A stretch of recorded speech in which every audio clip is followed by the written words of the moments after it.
बातचीत चलती है, चीजें आगे बढ़ती हैं। आज देश में एक नया मुद्दा उठ चुका है कि एस जयशंकर आखिरकार एससीओ समिट में क्यों नहीं गए।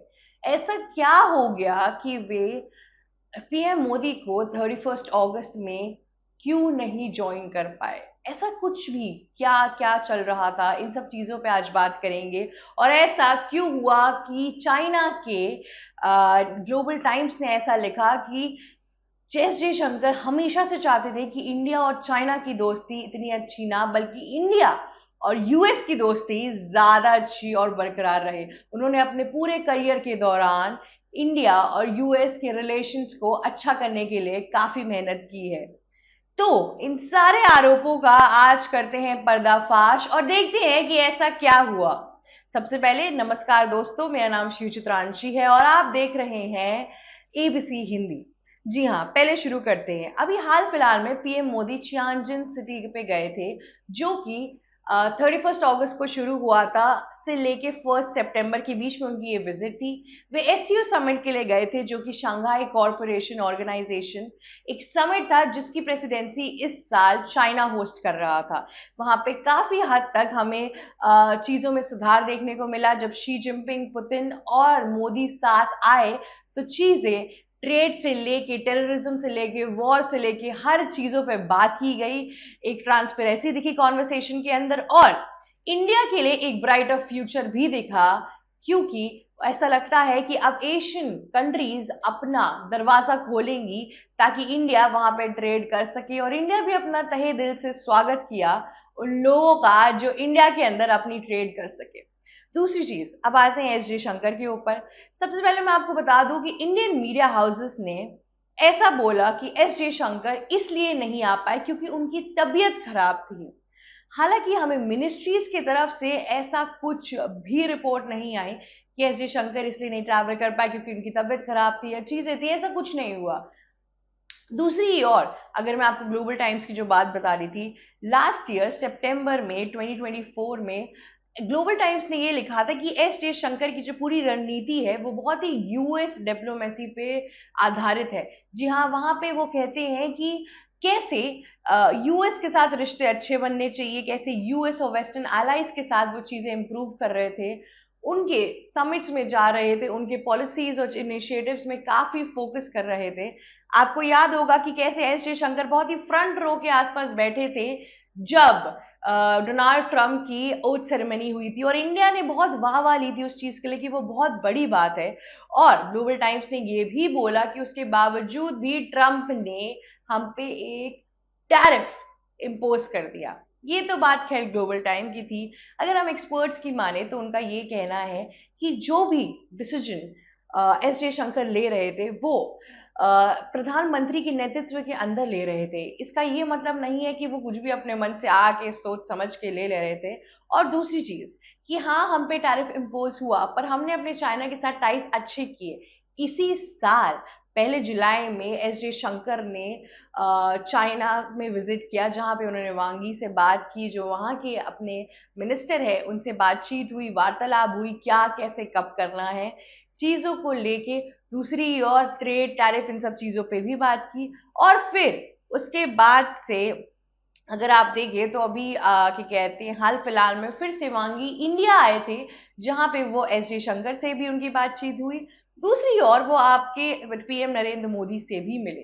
देखिए, अब चाइना ना बहुत टिपिकल स्टेट है। चाइना एक ऐसी बहुत ही क्या कहते हैं, चलती फिरती कंट्री नहीं है जिसपे आप ट्रस्ट कर सकते हैं, चीजें कर सकते हैं। आपको चाइना के साथ बहुत केयरफुल होना पड़ेगा। चाइना ही वो एक जगह थी जिसमें, आपको मैंने पहले भी बोला है, जो पाकिस्तान का साथ दे रहा था ऑपरेशन सिंदूर में तुर्की के बाद। तो ये सब चीजें आपको दिमाग में रखनी पड़ती है। अगर हमें इन सब टैरिफ के पहले कोई चीजें आती, गतिविधियां होती या जो भी चीजें होती है, हमें चाइना के साथ केयरफुल रहने की जरूरत है। अभी भी ऐसी कितनी पॉलिसीज हैं जो इंडिया के हित में नहीं है। चाइना की जो सीपेक पॉलिसी है वो पीओके वाले साइड से होके थ्रू जाती है, जो कि इंडिया का एक पार्ट है जिसको पाकिस्तान ने लेकर बैठा है। तो ये सब जो चीजें हैं, प्लस अगर आप ध्यान से देखिए चाइना का जो डेट ट्रैप है, अगर आप देखिए कि इससे श्रीलंका, बांग्लादेश, नेपाल, ये सब लोग उसके घेरे में आ चुके हैं। तो इंडिया को बहुत केयरफुली एक स्टेप लेना है। इंडिया के लिए चीजें बहुत इतनी आसान नहीं है कि आके पलके और बस ट्रस्ट कर लिया। तो ऐसे पॉलिटिक्स नहीं चलती है। आपने देख ही लिया कि ऐसी इतनी बड़ी दोस्ती का क्या हाल हो गया। तो यहाँ तो कोई ऐसा दोस्ती भी नहीं थी। इसीलिए इंडिया ने बहुत केयरफुली चीजें रखी, बहुत केयरफुली ट्रेड आगे बढ़ाए, बहुत केयरफुली फ्लाइट्स और लिमिटेड चीजों का एक्सेस अभी भी दिया है। पूरा मार्केट नहीं खोला है, पूरी चीजें नहीं खोली हैं।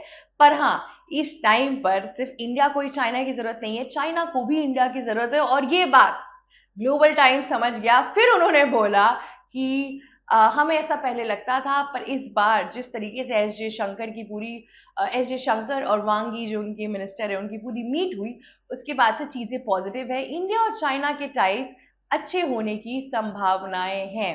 हालांकि जो उन्होंने पिछले साल 2024 में जो ट्वीट किया था, वो आपको मैं बता दूं कि बहुत छोटे स्पैन ऑफ टाइम के लिए रखा गया था, उसके बाद उसको डिलीट भी कर दिया गया था।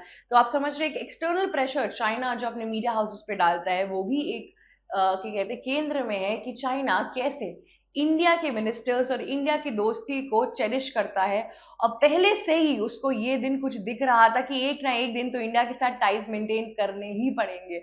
आपस में ये एशियन कंट्रीज जाएंगी कहाँ? और आखिरकार वो दिन आ ही गया। जैसे भी आया, जो भी कॉन्सिक्वेंसेस में आया, आ गया।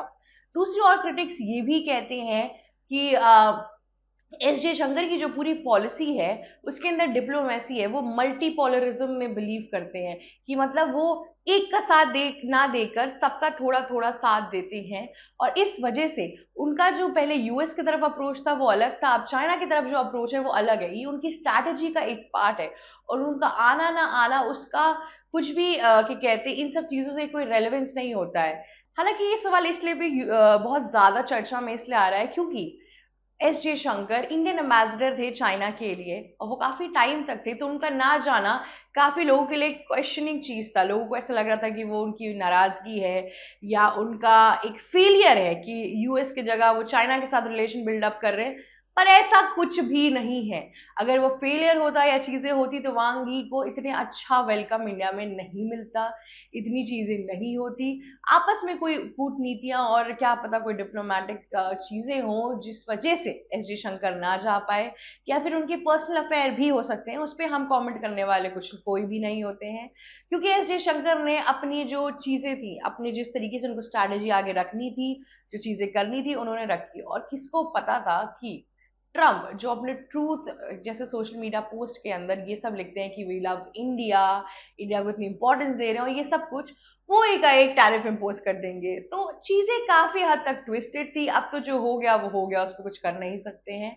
तो ये जो पूरा सवाल है इस टाइम पर एस जे शंकर के ऊपर कि वो एससीओ समिट पर क्यों नहीं गए, इसका कोई भी रेलेवेंस नहीं बैठ रहा है इस बात से कि एस जयशंकर नहीं चाहते हैं कि इंडिया और चाइना की टाइज हो, क्योंकि हमारे पास इनफ प्रूफ आ चुके हैं कि ऐसा क्यों और कैसे नहीं हो रहा है।